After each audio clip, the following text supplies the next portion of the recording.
Shalom, selamat pagi bagi kita semua, jemaat yang dikasihi Kristus Yesus. Pada pagi hari ini, di dalam sukacita kita mau mendengarkan firman Tuhan yang menjadi bekal hidup di awal minggu ini bagi kita. Tertulis di dalam Yohanes pasal 16 ayat 7, saya akan bacakan untuk kita. Namun sebelum kita mendengarkannya, kita berdoa. Segala puji syukur bagimu Allah Bapa yang bertahta di dalam kerajaan sorga, buat segala berkat-Mu yang melimpah, yang memperkenankan kami Tuhan di pagi hari ini untuk melanjutkan segala aktivitas kami. Biarlah Tuhan segala sesuatunya kami berserah diri kepadamu, supaya Tuhan ikut campur tangan di dalam segala kehidupan kami. Sebentar Tuhan, di dalam sukacita kami akan mendengarkan firman-Mu. Biarlah Roh Kudus-Mu menyertai dan menguatkan kami. Dalam Kristus Yesus kami berdoa dan mengucap syukur. Amin. Jemaat yang terkasih, firman Tuhan yang membekali hidup kita dalam hari ini, Yohanes 16 ayat 7. Saya akan bacakan untuk kita. Namun benar yang kukatakan ini kepadamu adalah lebih berguna bagi kamu jika aku pergi. Sebab jika aku tidak pergi, penghibur itu tidak akan datang kepadamu. Tetapi jikalau aku pergi, aku akan mengutus dia kepadamu. Demikian firman Tuhan. Shalom, salam sehat bagi kita semuanya. Nats firman Tuhan pada pagi hari ini adalah bagian realita kehidupan manusia. Ibaratnya bagaimana perasaan Anda jika ditinggal selamanya oleh orang yang Anda hormati, oleh orang yang Anda kasihi. Orang tersebut atau kita pasti merasa sedih yang sangat mendalam.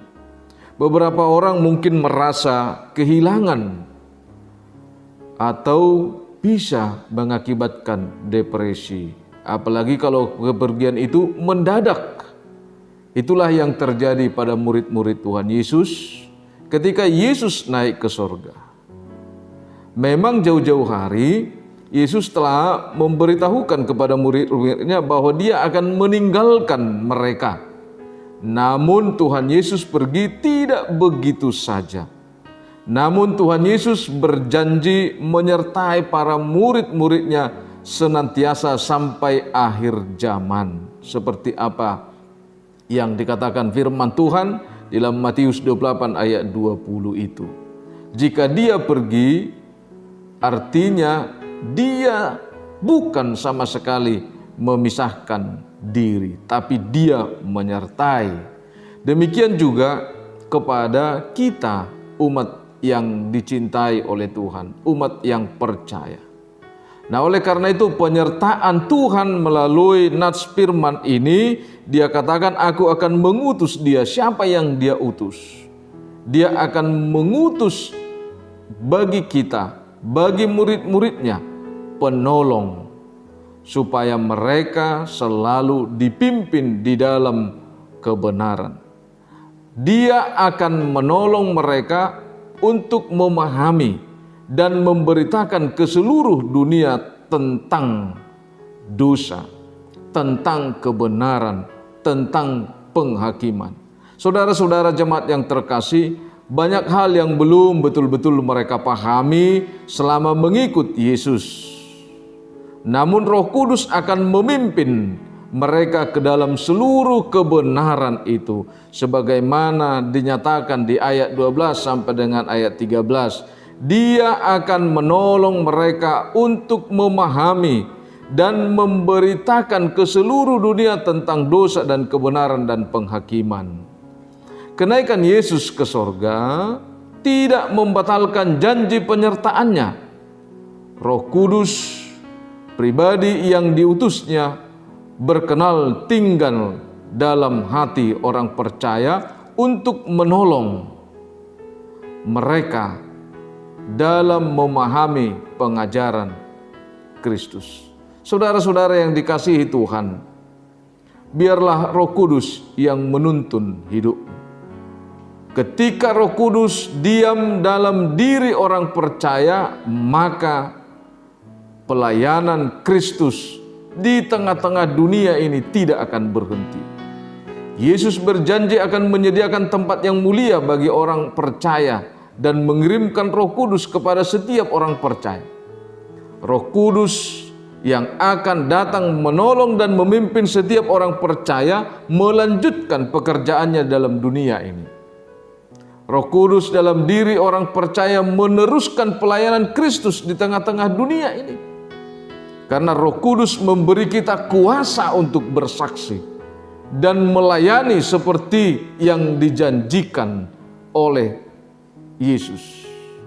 Roh Kudus memberi kita kuasa untuk bersaksi dan melayani seperti apa yang dijanjikan oleh Yesus. Sungguh sia-sia apabila kita berusaha melayani Allah tanpa kuasa atau kekuatan Roh Kudus.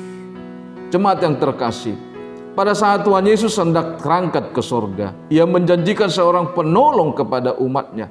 Penolong itu adalah Roh Kudus, yaitu roh kebenaran yang memimpin ke dalam seluruh kebenaran itu.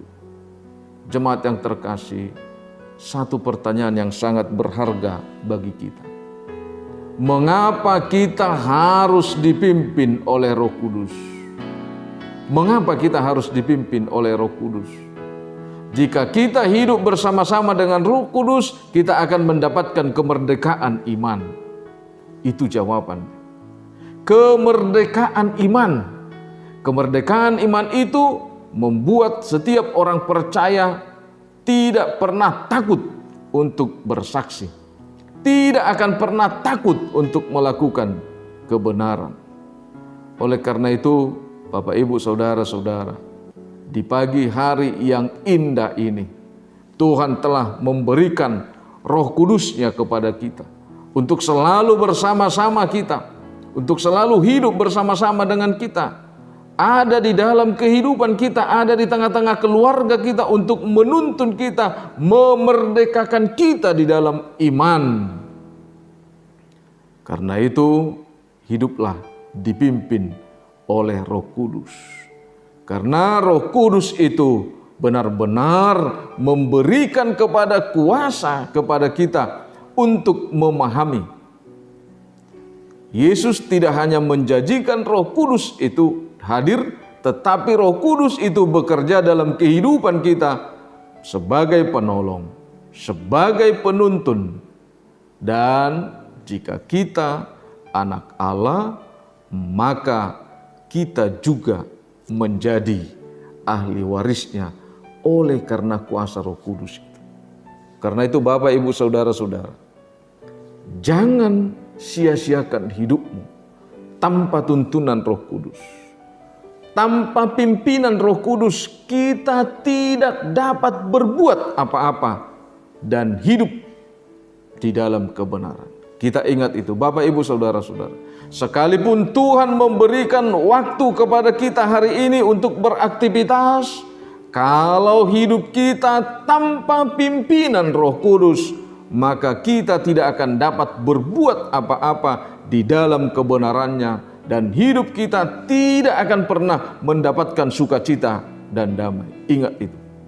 Apa yang disebutkan di dalam firman Tuhan Galatia 5 ayat 22 itu. Di sana bisa kita baca apa yang disebut dengan buah-buah roh. Selamat beraktivitas dan selalu berdoa, tetap menjaga protokoler kesehatan. Amin. Kita bersatu dalam doa. Terima kasih Allah Bapa di dalam sorga yang telah memberikan kepada kami kehidupan. Kami yakin bahwa Tuhan adalah sumber hidup kami. Melalui firman-Mu pada pagi hari ini Tuhan, kami tidak akan takut lagi karena Tuhan telah memberikan kepada kami Roh Kudus yang memimpin, menolong kami di dalam segala kehidupan kami. Angkat Tuhan segala kekhawatiran, kecemasan dalam kehidupan, dalam hati kami masing-masing.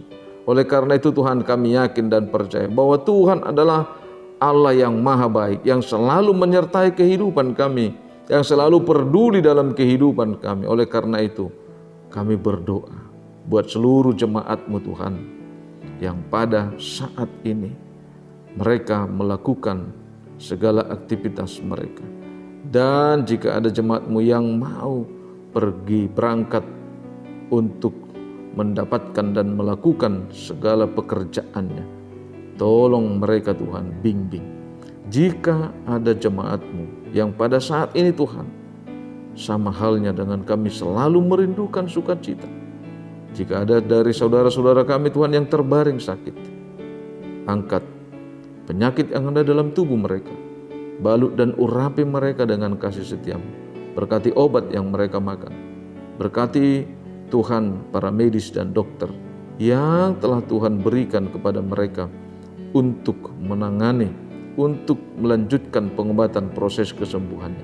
Terima kasih Bapa di sorga, kami juga berdoa buat negara kami ini. Kami juga berdoa Tuhan secara khusus buat gereja-Mu HKBP.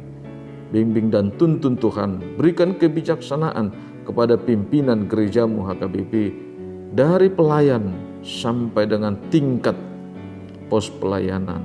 Terima kasih Tuhan, berkati juga setiap jemaat-Mu yang ada di HKBP ini. Kami tahu Tuhan, ada banyak hal yang akan kami lakukan di tengah-tengah pelayanan kami, agar gereja-Mu menjadi pembawa terang di tengah-tengah dunia ini.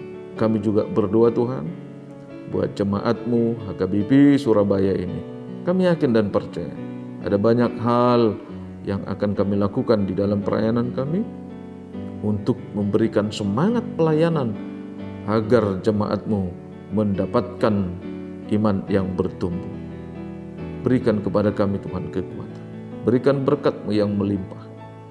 Begitu juga dengan rencana pesta pembangunan. Kami yakin dan percaya bahwa itu adalah rencana yang terbaik bagi Tuhan untuk melanjutkan segala proses pembangunan di tengah-tengah gereja-Mu ini. Terima kasih Tuhan, dengarlah doa kami ini.